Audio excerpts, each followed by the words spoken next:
I want to talk about all of this. There's so many threads to it. Let's bring in now White House correspondent Mike Memoli, my colleague Jonathan Allen, NBC News senior politics reporter, and of course, Katie Rogers, White House correspondent at the New York Times. Mike, I just want to go to you and just get your initial reaction to that, because, you know, the question that I heard there, for example, asking about his naps. She didn't answer around that. There was a moment in there where someone else in the press briefing room made a quip about assuming if the president is awake. I mean, that's not the kind of thing that you usually hear in these White House briefings. It's very tense in there.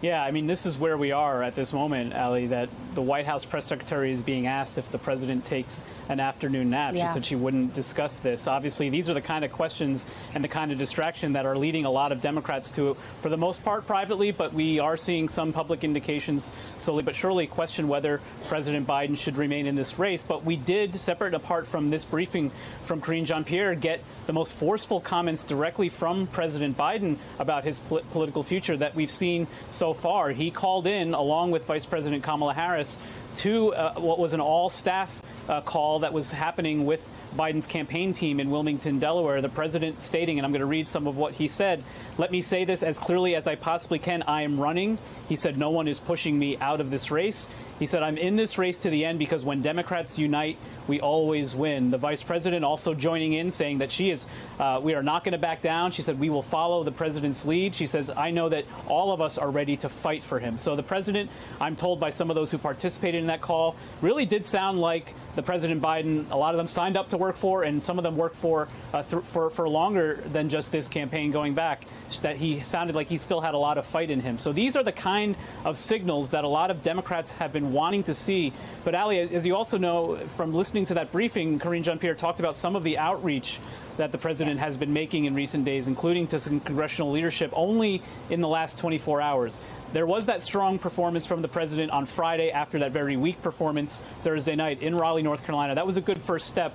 But part of why there is this really environment of discontent among Democrats is that it took so long. There was almost 72 hours of radio silence from this president. The White House is now starting to dig out with some of those initial calls, and a big meeting tonight with a group of Democratic governors, including many here in person at the White House.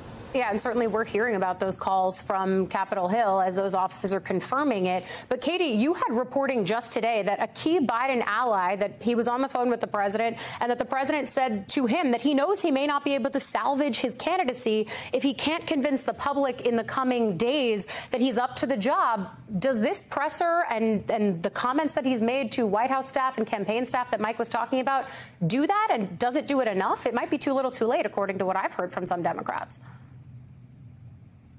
So I think the White House is being clear that the president is running, and that ally and others since have told me that, of course, he's running. Of course, he wants to stay in the race. The difference, the nuance here that is important to understand is that he knows his presidency is on the line. He's got a few days to try to change this narrative, and he understands that the outcome will be different for him should he not do that. John, I think one of the groups that Biden could start to do that with is the Democratic governors that he's meeting with later today. In your conversations around Democratic politics, what do they need to see? I mean, they'd like to be able to unsee what they saw last Thursday. Short of that, they would like to be able to see Joe Biden going out there and countering the narrative that he created. With that claim about having defeated Medicare, with some of the pauses that he had, with the look on his face. They want to be able to, at least effectively bury that in other information that is more positive.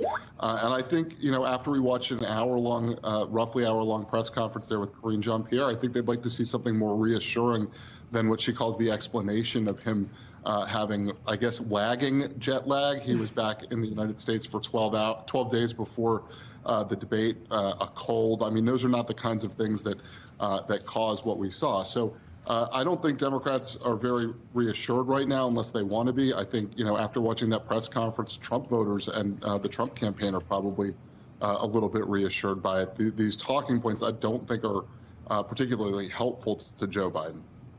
and they're starting to circulate them even more. I mean, just in the last few seconds, I was handed paper that they've finally started sending more talking points to Capitol Hill, to chiefs of staff there.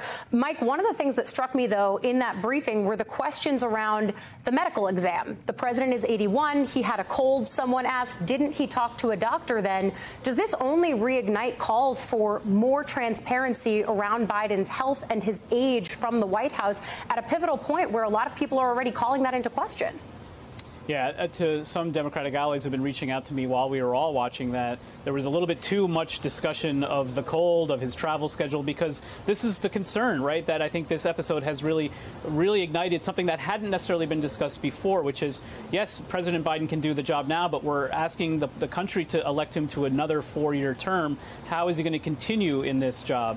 What we know is that Dr. Kevin O'Connor, the president's chief physician, has done yearly physicals. He has released, and he's quite proud of this, very detailed and actually much longer summaries of those physicals than we have typically seen from previous administrations.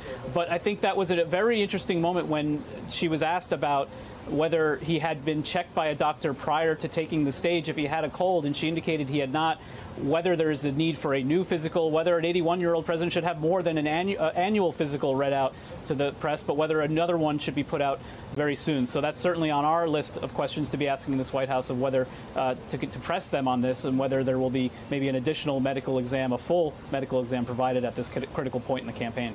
I think all of us have an ever-expanding list of questions at this point. Mike, John, and Katie, thank you for helping us break it down. Hey there, MSNBC fans. I'm Luke Russert, and be sure to join me, Rachel Maddow, Jen Psaki, Lawrence O'Donnell, Steve Kornacki, Joy Reid, and many more September 7th in Brooklyn, MSNBC Live Democracy 2024. Click on the link for ticket information. We will see you there.